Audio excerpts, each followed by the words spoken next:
warahmatullahi wabarakatuh. Alhamdulillahi rabbil alamin, wassalatu wassalamu ala ashrafil anbiya'i wa imamil mursalin wa ala alihi wa ashabihi ajmain, amma ba'd. Alhamdulillah wa syukrulillah ala ni'amillah. Pagi ini kita dipertemukan Allah kembali dalam keadaan yang luar biasa, sehat walafiat, iman dan Islam. Dan insya Allah kita dikumpulkan dalam majelis ta'lim, majelis silaturahim. Semoga majelis ini betul-betul membawa manfaat kepada kita semuanya. Salawat dan salam marilah kita sampaikan kepada Nabiullah Muhammad sallallahu alaihi wasallam biqaulina Allahumma salli ala sayyidina Muhammad wa ala ali sayyidina Muhammad. Pagi ini kita insyaallah akan membahas salah satu bab yang ada di dalam kitab Al-Fikrul Islami. Dan bab ini termasuk yang dalam pekan ini menjadi trending topik di media sosial, yaitu ar-ra'yu alladzi yastambituhul mustahidu hukmun syar'iyyun. Ini bab di dalam kitab ini, pendapat yang digali oleh seorang mujtahid, hukmun syar'iyyun adalah hukum syariah. Jadi pendapat seorang ulama, pendapat seorang mujtahid, misalnya Imam Syafi'i, ketika beliau memahami suatu masalah, kemudian beliau mendapatkan hukumnya yang digali dari Al-Quran dan Al-Hadis, maka itu bukan sekedar pendapat pribadi, tapi itu adalah bagian dari hukum syariah. Ini saya baca apa adanya dulu. Ta'khudhu amaliyatu sarfil muslimina anit taqayyudi bil hukmi syar'iyyi sunufan minal asalibi. Aktivitas untuk memalingkan umat Islam dari terikat dengan hukum syariah itu jenisnya sangat banyak. Di upaya untuk memalingkan umat Islam dari syariah itu sangat banyak. Wa min akhbasi hadhil asalibi ma yaz'umuhu afradun minan nas min anna ra'yal a'immatil mujtahidina kasyafi'i au Ja'faris Shadiqi au Abi Hanifata laisa hukman syar'iyyan wa innama huwa ra'yun lahu wala yalzimu at-taqayyudu bihi. Termasuk cara yang paling keji yang dituduhkan oleh orang-orang adalah tuduhan bahwa pendapat para imam, pendapat para mujtahid seperti Imam Syafi'i, seperti Imam Ja'far As-Shadiq, seperti Imam Abu Hanifah dituduh bukan hukum syariat, tetapi itu dituduh hanya sekedar pendapat beliau, di mana kita tidak perlu terikat dengannya. Wa yad'una annal hukma syar'iyyah huwa nasrul Qur'ani wal hadisi faqat. Kemudian mereka berargumentasi bahwa yang namanya hukum syariat hanya apa yang ada nasnya di dalam Quran dan hadis. Ini adalah tuduhan yang keji. Sehingga mereka, orang yang menuduh ini punya anggapan bahwa yang namanya hukum syariat itu hanya hukum yang ditunjukkan secara sorohatan, secara letterlek saja. Sementara jika tidak ditunjukkan secara letterlek, maka dia menganggap itu bukan hukum syariah. Ini adalah termasuk tuduhan yang keji. Jika memang ini yang dituduhkan, jika memang ini yang dikembangkan, wa ala dzalika tabqa masyakilu adidatun mutajaddidatun wa masailu mukhtalifatun tari'atun lam yarid biha nassun syar'iyyun fala yujadalaha hukmun syar'iyyun. Jika memang pendapat ini yang dikemukakan, maka akan banyak sekali masalah-masalah yang baru yang tidak ada nas syariatnya. Dan secara otomatis dengan anggapan ini maka tidak ada hukum syariat. Akibatnya apa? Yang dia inginkan, wa innama yasiru fiha kullun bi ra'yihi.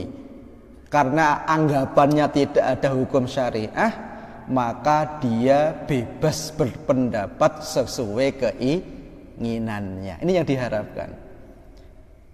Awalnya menuduh para imam itu bukan hukum syariah. Tujuannya apa?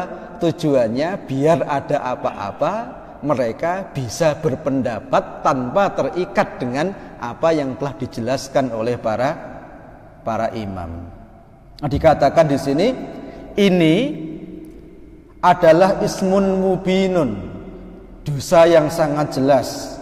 Waftira'un ala syariatil islamiyah, adalah iftira', sesuatu yang mengada-ada, suatu kebohongan, ala syariatil islamiyah, atas syariat Islam. Wa ta'tilun lil istihad, mengabaikan istihad. Wa sarfun lin nasi an ahkamil Islam, dan upaya ini adalah upaya memalingkan masyarakat dari hukum syariah. Kenapa demikian?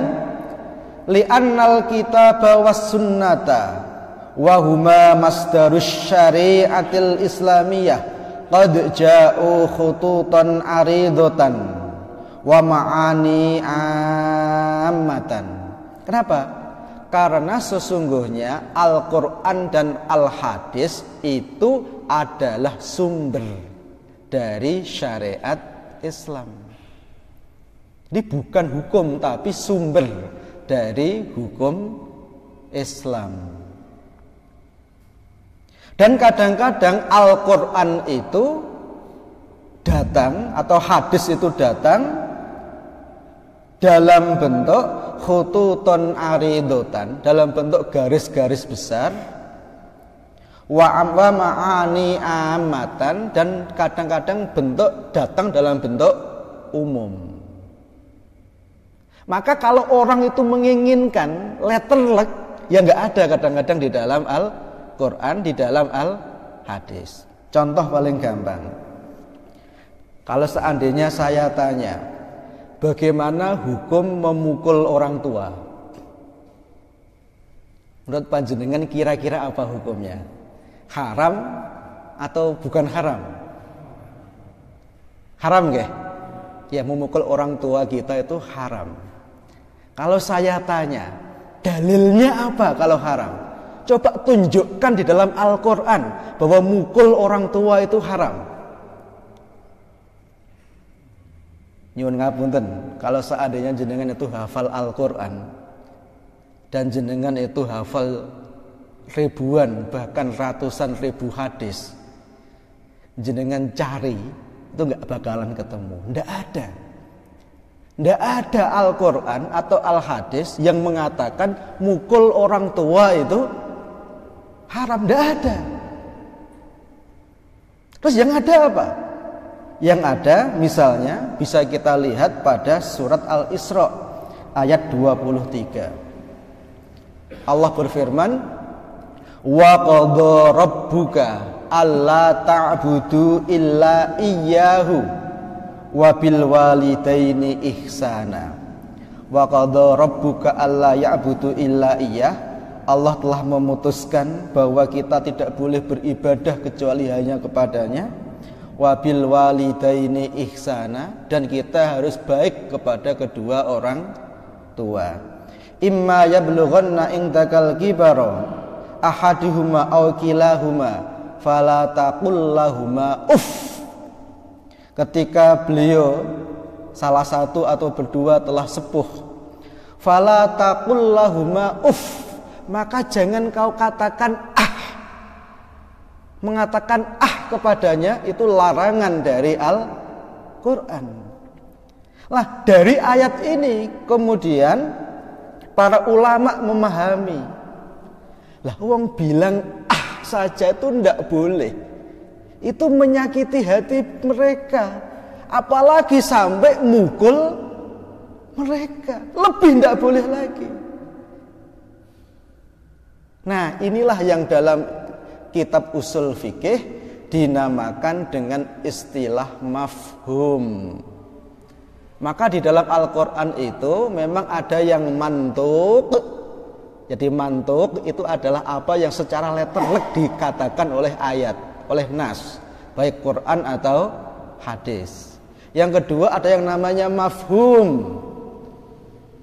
Mafhum ini tidak dikatakan, tapi tercakup di dalam ayat itu kalau kita pahami dengan benar. Nah, mafhum nanti ini ada dua. Yang pertama adalah mafhum muwafaqah. Nah, yang tadi kita bahas itu adalah termasuk contoh dari mafhum muwafaqah. Termasuk min babil aula. Mafhum muwafaqah min babil aula. Lah wong bilang saja itu ndak boleh. Apalagi sampai mukul, apalagi sampai ngusir, ya lebih tidak boleh lagi. Makanya kalau kita itu berpetokan hanya pada apa yang tampak dengan jelas, kacau balau. Dan ini yang dikembangkan oleh banyak orientalis untuk memalingkan umat Islam dari hukum syariah, yang mengatakan ngapain terikat percaya dengan pendapat Imam Syafi'i, ngapain percaya dengan pendapat Imam Ahmad, itu kan pendapat manusia sama dengan kita gitu. Padahal mereka berpendapat seperti itu menggali dari Al-Quran dan Al-Hadis. Contoh yang lain, kira-kira membakar hartanya anak yatim itu haram atau halal? Haram atau halal? Boleh atau tidak boleh? Membakar hartanya anak yatim. Ya, saya pertanyaannya membakar, menghancurkan. Ya tidak boleh. Kalau saya tanya, ayatnya ada enggak? Tidak ada. Kalau kita cari di dalam Al-Quran, sepanjang yang saya tahu tidak ada. Terus yang ada apa? Yang ada itu An-Nisa ayat 10. Innalladzina ya'kuluna amwalal yatama zulman innama ya'kuluna fi butunihim naro. Sesungguhnya orang yang makan hartanya anak yatim zulman dengan cara zalim, innama ya'kuluna fi butunihim naro, maka sesungguhnya ia telah makan di perutnya api neraka. Jadi ayatnya yang tidak boleh itu makan.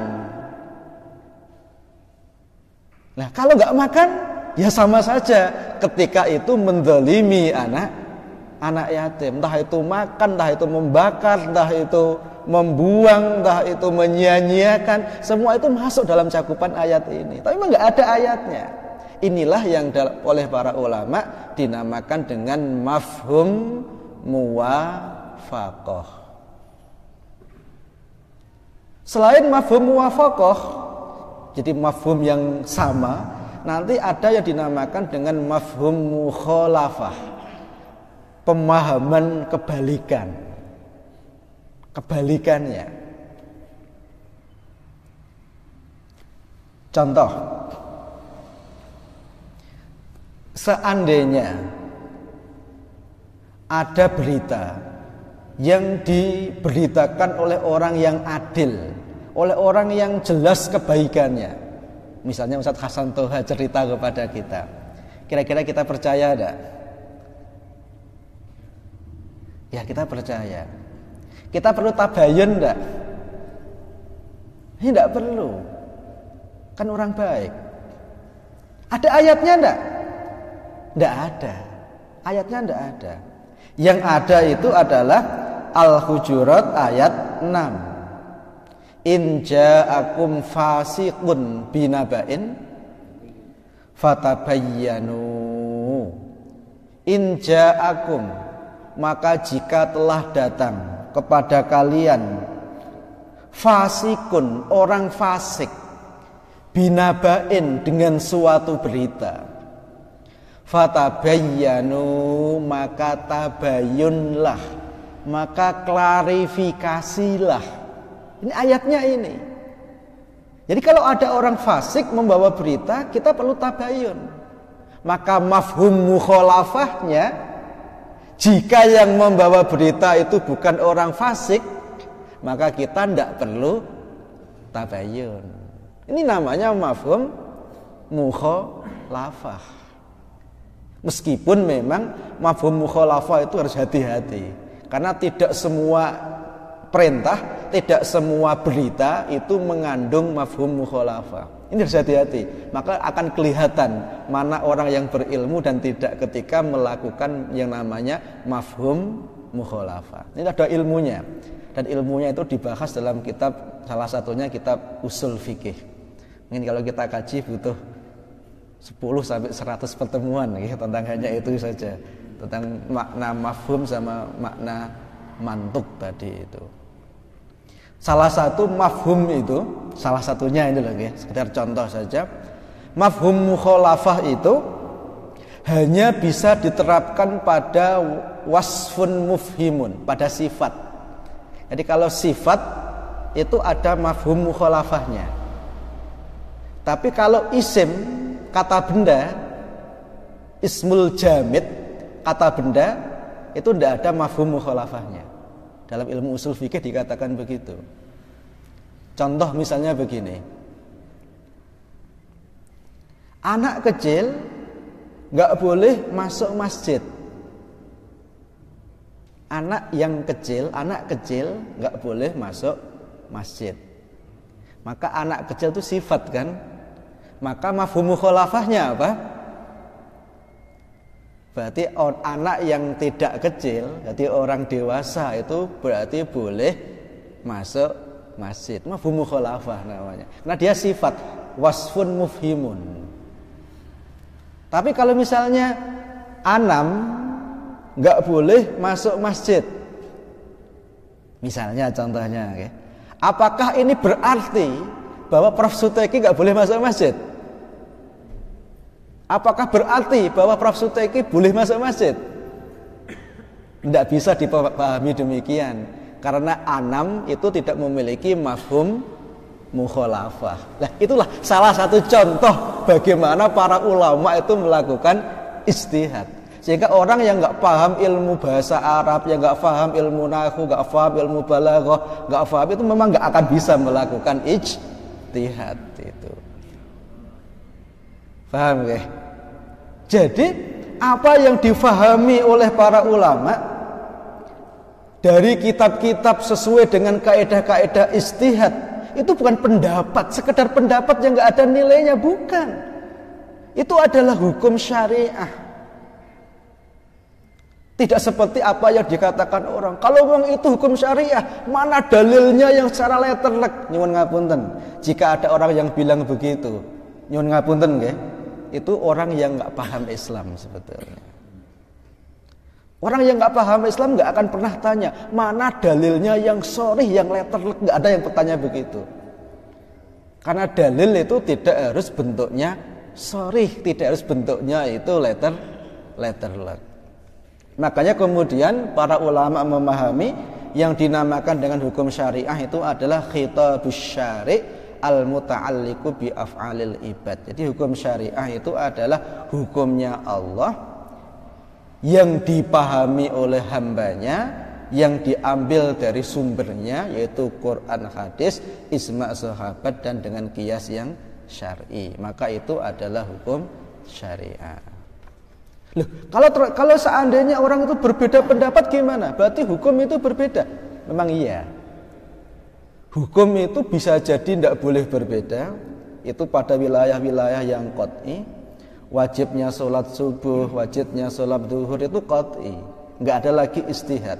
Maka ada kaidah la ijtihada inda wurudin nasi. Enggak ada lagi istihad ketika nas yang sharih itu sudah ada.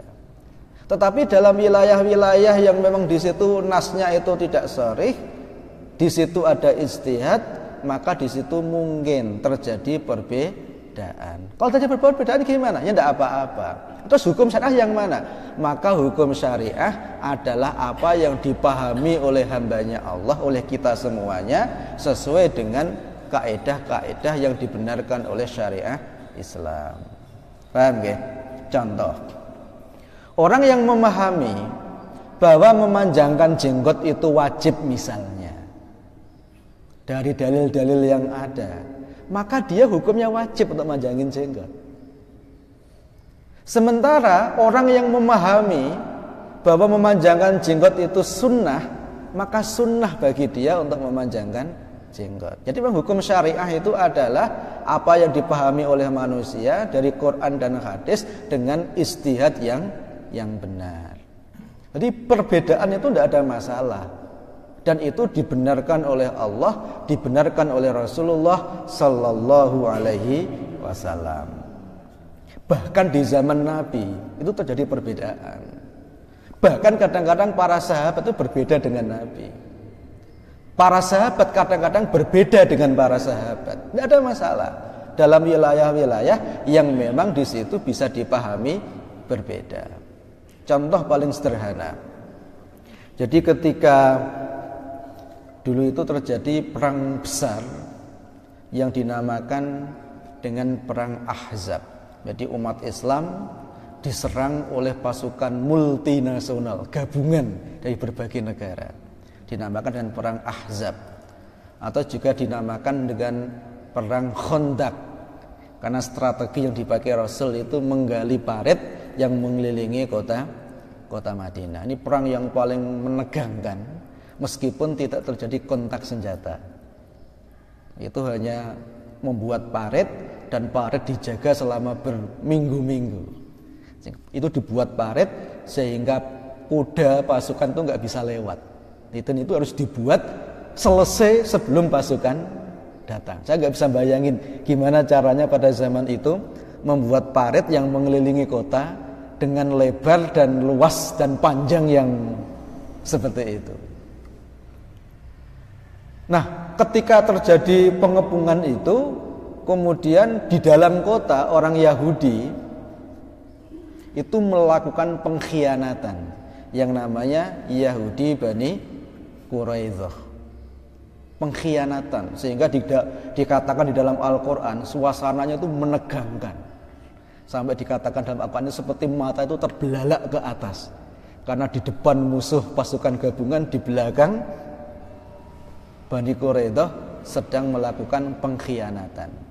Tapi atas izin Allah kemudian terjadi hujan lebat dan pasukan Ahzab itu pulang. Akhirnya Rasulullah dan para sahabat pulang ke rumah dalam kondisi capek yang luar biasa, berhari-hari tidak tidur. Nah, begitu Rasulullah meletakkan senjatanya, malaikat datang. Wahai Muhammad, kenapa pedangmu kamu letakkan? Wong malaikat itu pedangnya belum ada yang diletakkan. Maksudnya apa? Bani Quraidzah itu loh, segera dikasih pelajaran. Nah, kemudian Rasulullah keluar, kemudian Rasulullah berkata kepada para sahabat, "Man kana sami'an muti'an fala yusalliyannal asra illa bi Bani Quraidzah." Man kana sami'an muti'an, siapa orangnya yang mendengar dan taat, maka segera ke Bani Quraidzah. Fala yusalliyannal asra, jangan sekali-kali sholat asar illa bi Bani Quraidzah, kecuali sudah berada di benteng Bani Quraidzah. Nah, kemudian para sahabat berangkat. Ketika berangkat masuk waktu sholat asar, terjadi perbedaan dalam memahami sabda Nabi, fala yusalliyannal asra illa bi Bani Quraidah. Jangan sekali-kali sholat asar kecuali berada di benteng Bani Quraidah. Sebagian sahabat memahami dengan mantuk, yaitu yang letterlek. Ya berarti sekarang waktunya sholat asar. Ya sudah, kita nggak usah sholat, kita terus saja jalan. Nanti kalau sampai di Bani Quraidah, meskipun isya, kita baru sholat asar.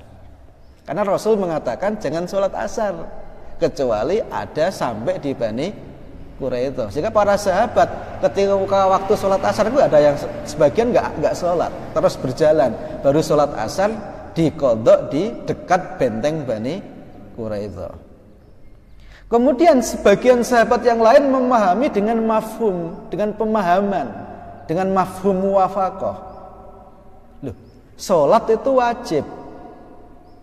Dan Rasul bilang begitu, itu maksudnya biar kita cepet-cepet menuju ke benteng Bani Quraidah. Nah kalau saatnya sholat asar, ya kita berhenti dulu sholat. Nanti kita cepet-cepet lagi berangkat ke Bani Quraidah. Kemudian waqad arradu dzalika 'ala Rasul sallallahu alaihi wasallam fa aqarral fahma wa'tabirahuma. Kemudian setelah ketemu Rasul, hal ini diadukan kepada Rasul dan Rasul mengakui semuanya. Jadi memang perbedaan itu nggak ada masalah selama perbedaan itu didasarkan kepada sumber hukumnya, yaitu Al-Quran dan Al-Hadis, dan dipahami dengan kaidah yang benar, bukan dipahami sesuai dengan nafsu.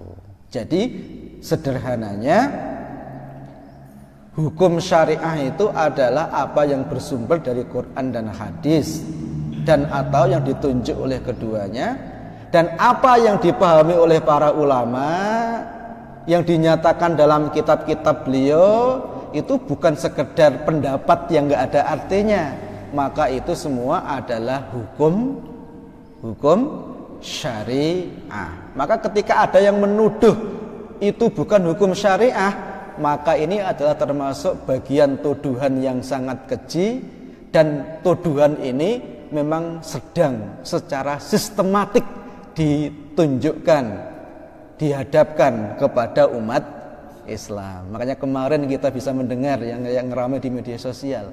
Kalau memang itu hukum syariah, mana dalilnya? Nah, yang diminta itu dalil yang secara letterlek di situ ada kata-kata itu yang memang nggak ada. Tapi ketika tidak ada, tidak berarti itu tidak ada dalilnya. Ya, barangkali itu pengantar yang bisa saya sampaikan. Setelah kita masih ada waktu sekitar 15 menit nggih untuk diskusi dan lain sebagainya. Monggo silakan. Nggih, monggo Prof.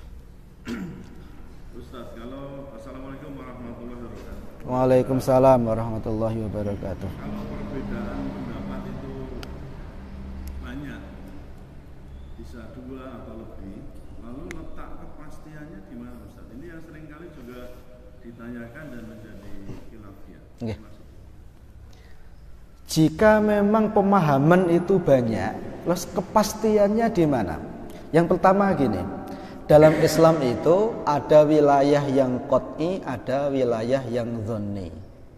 Kalau yang pasti itu tidak boleh ada perbedaan pendapat. Wajibnya sholat subuh itu qat'i, sholat subuh 2 rakaat itu qat'i, nggak boleh ada perbedaan pendapat. Kalau sampai ada orang kok berbeda pendapat, ya berarti dia menyimpang dalam Islam. Itu qat'i. Terus yang kedua, masalah kunut, apakah itu sunnah atau tidak? Ini dhonni. Sebagian ulama memahami itu sunnah, sebagian tidak. Maka yang ini dhonni. Kalau ini dhonni, ya silahkan. Umat Islam ini berbeda, silakan dilakukan yang menurut pendapatnya, menurut pemahamannya itu lebih sharih, lebih kuat, lebih rajih gitu. Sehingga dalam urusan seperti ini memang Islam tidak akan memaksa, nggak ada paksaan, kamu harus kunut, nggak boleh seperti itu. Makanya dalam Islam negara itu nggak boleh menganut mazhab tertentu, itu nggak boleh.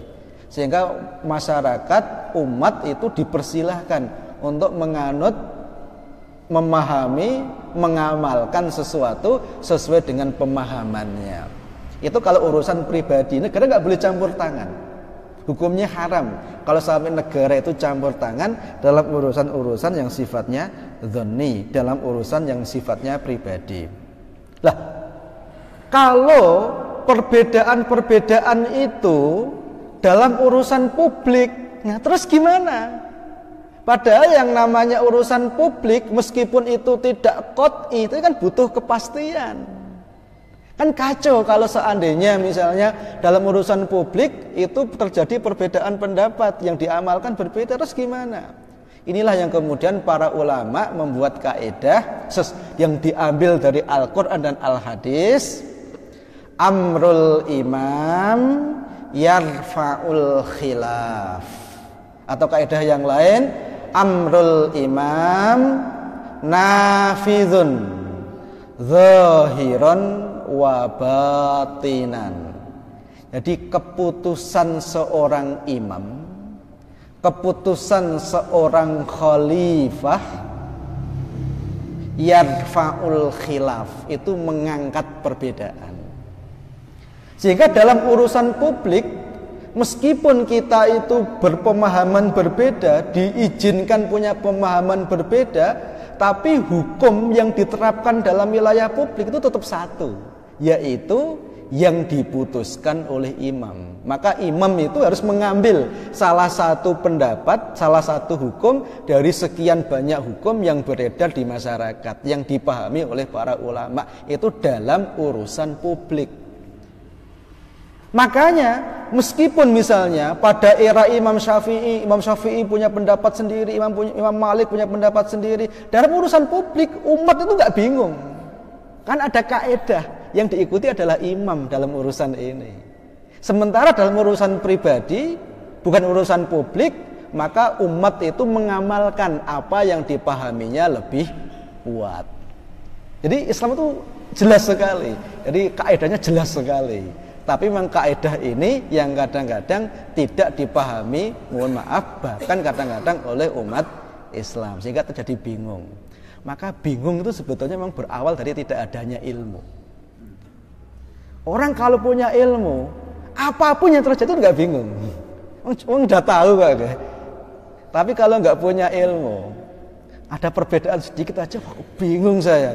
Ya karena nggak ada ilmu gitu ya. Di sinilah pentingnya kita itu belajar dengan serius. Ya belajar terus, ya, karena belajar itu nggak ada batasnya. Minal mahdi ilal lahdi. Gitu Prof kira-kira nggih. Nggih monggo kalau ada yang lain.